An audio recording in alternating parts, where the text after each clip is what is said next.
ಅಂದ್ರೆ ನೀವು ಹೇಳ್ತಾ ಇರೋದು ಅಣ್ಣ ತಮ್ಮನ ಕತೆ.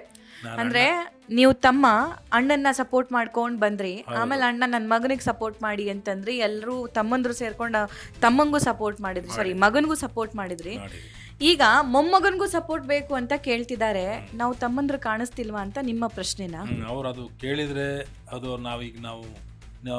ನಾನೇ ನಂಗೆ ಕೇಳ್ತಾ ಇಲ್ಲಲ್ಲ, ಮನೆಗೇನು ದುಡಿಯೋರು ಯಾರು ಇಲ್ಲ ಅಂತ ಹಿಂಗೆ ಹೇಳ್ತಾರೆ.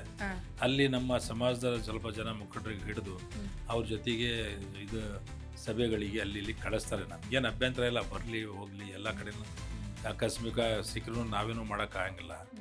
ಆದರೆ ನಾವು ಕೇಳಿದ್ದೆ ತಪ್ಪಾಯ್ತಾ? ನಮ್ಮ ಪಾಪ ಮುಖಂಡರು ನಮ್ಮ ಜಮೀರ್ ಅಹಮದ್ ಖಾನ್ ಸಾಹೇಬರು ಒಂದು ಸರ್ತಿ ಜಗಳೂರಿಗೆ ಬಂದಾಗ ಎಲ್ಲ ಪ್ರೆಸ್ನವ್ರಿಗೆ ಕೇಳ್ತಾರೆ, ಅಲ್ಪಸಂಖ್ಯಾತರಿಗೆ ಟಿಕೆಟ್ ಕೇಳ್ತಾ ಇದ್ದೀರಾ ದಾವಣಗೆರೆ ಸೌತಿಗೆ ಅಂತ. ಹೌದು, ನಾವು ಕೇಳ್ತಾ ಇದ್ದೀವಿ, ಈಗಿಂದಲ್ಲ ಅದು. ಆ ಕ್ಷೇತ್ರ 30 ವರ್ಷದಿಂದನೂ ಅಲ್ಪಸಂಖ್ಯಾತರಿಗೆ ಕೊಡ್ರಿ, ಯಾಕಂದರೆ ಅಲ್ಲಿ ನಮ್ಮ ಸಮಾಜ ಜಾಸ್ತಿ ಇದೆ ಅಂತ ಬೇಡಿಕೆ ಆವಾಗಿಂದನೂ ಇದೆ. ಯಜಮಾನರು ಸಹಿತ ಅವ್ರ ಬಾಯಾಗಿ ಬಂದಿದೆ, ಇಲ್ಲ ಅಲ್ಪಸಂಖ್ಯಾತರಿಗೆ ನೆಕ್ಸ್ಟ್ ಟೈಮ್ ನಾವು ಗೆಲ್ಲಿಸ್ಬೇಕು ಮಾಡಬೇಕು ಅಂತ ಬಂದಿದೆ.